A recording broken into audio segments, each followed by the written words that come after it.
Om Swastiastu. Nama saya Imade Juniantara, NIM 20020140806, nomor absen 9, kelas 3B, Manajemen Eksekutif.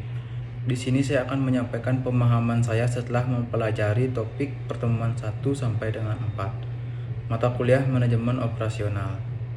Untuk materi yang pertama, manajemen operasional adalah serangkaian aktivitas yang menciptakan nilai dalam bentuk barang ataupun jasa dengan mengubah input menjadi output. Tujuan mempelajari manajemen operasional: 1. Karena merupakan salah satu dari 4 fungsi organisasi yang saling terkait. 2. Untuk mengetahui bagaimana barang dan jasa diproduksi. 3. Memahami apa yang dikerjakan manajer operasi. 4. Bagian kegiatan termahal dalam sebuah organisasi. Karakteristik jasa: 1. Tak berwujud. 2. Diproduksi dan dikonsumsi secara bersamaan. 3. Unik. 4. Interaksi pelanggan yang tinggi. 5.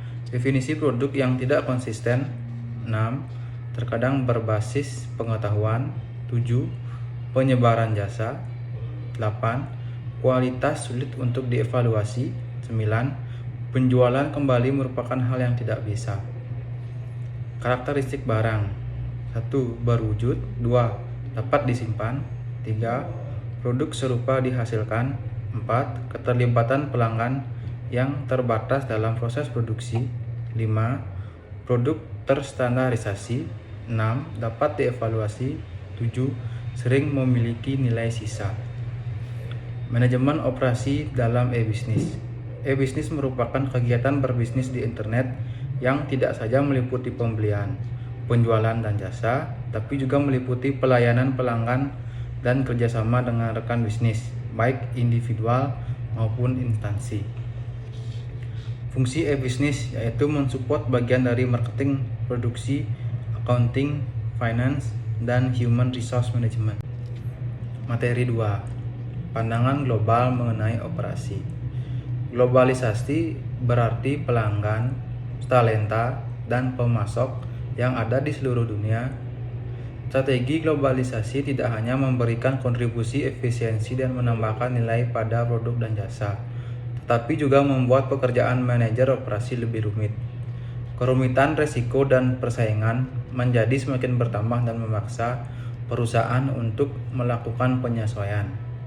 Alasan operasi bisnis domestik berubah menjadi operasi bisnis internasional adalah: 1. Meningkatkan rantai pasokan.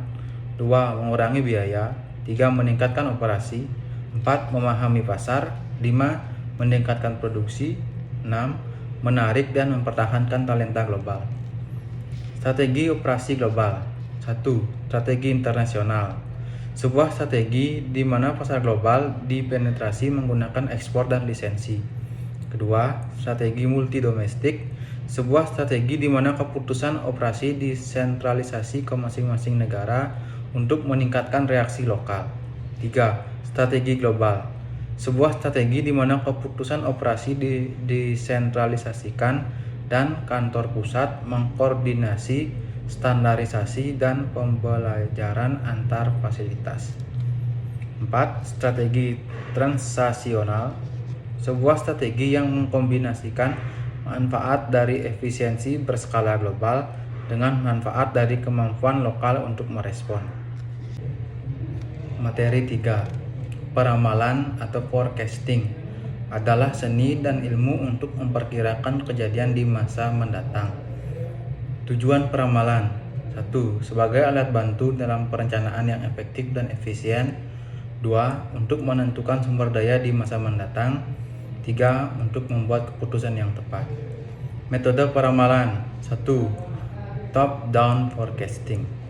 Peramalan dimulai dengan menggunakan hasil-hasil peramalan berbagai kondisi bisnis umum yang dibuat oleh para ekonom dalam lembaga pemerintah dan dalam perusahaan-perusahaan besar. 2. Bottom-up forecasting. Peramalan dimulai dari perkiraan permintaan produk akhir individual. Dalam metode ini, para peramal menerima estimasi-estimasi dari orang-orang penjualan, para dealer atau distributor, dan para pelanggan. Analisis juga perlu melihat pola-pola penjualan di masa yang lalu. Proses peramalan. 1. Menentukan penggunaan peramalan. 2. Memilih unsur yang akan diramal. 3. Menentukan horizon waktu peramalan. 4. Memilih model permodelan. 5. Mengumpulkan data yang diperlukan untuk membuat peramalan. 6. Membuat peramalan. 7. Memvalidasikan dan mengimplementasikan hasil peramalan. Peramalan kuantitatif. Peramalan kuantitatif merupakan bermacam-macam model matematika yang bergantung pada data historis atau variabel asosiatif untuk meramalkan permintaan. Peramalan kualitatif yaitu peramalan yang menggabungkan faktor-faktor seperti intuisi dari pengambilan keputusan, emosi, pengamalan pribadi, dan sistem nilai dalam mencapai peramalan. Materi 4. Perencanaan kapasitas.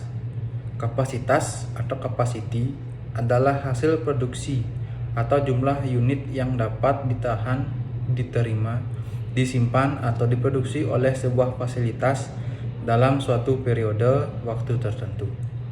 Strategi perencanaan kapasitas. 1. Capacity led strategi.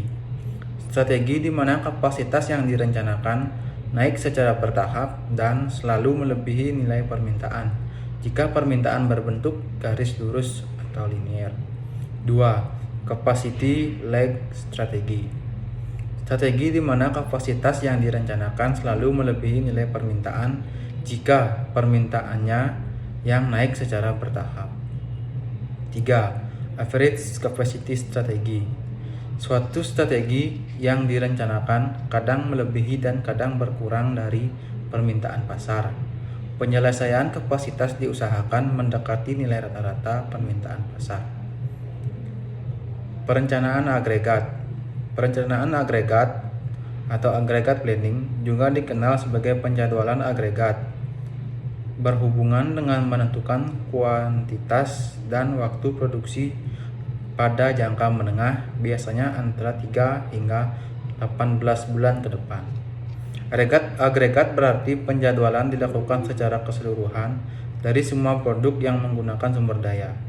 Tujuan perencanaan agregat adalah memperkecil biaya pada periode perencanaan. Strategi perencanaan agregat.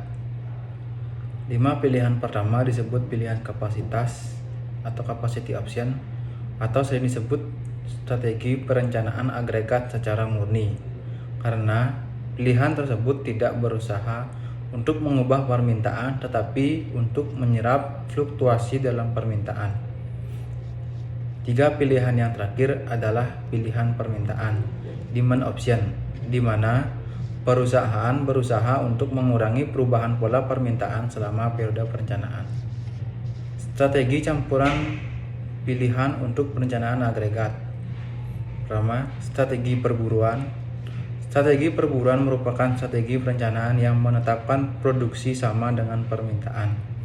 Kedua, strategi tingkat. Strategi tingkat merupakan strategi di mana perusahaan mempertahankan tingkat produksi, tingkat output, atau tingkat tenaga kerja yang konstan dalam rentang waktu perencanaan. Ketiga, strategi campuran. Strategi campuran merupakan strategi perencanaan yang menggunakan 2 atau lebih variabel yang dapat dikendalikan untuk menentukan rencana produksi yang layak. Metode perencanaan agregat. 1. Metode grafik.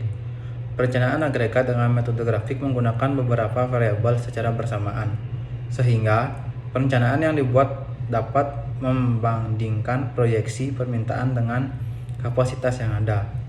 2. Metode transportasi program linear. Metode ini dapat memberikan solusi optimal untuk masalah perencanaan agregat.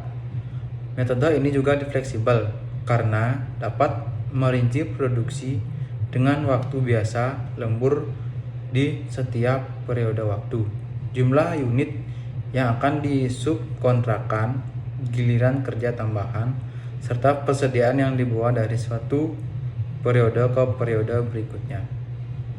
Baik, sekian pemahaman yang dapat saya berikan. Akhir kata, saya tutup dengan Parama Santi.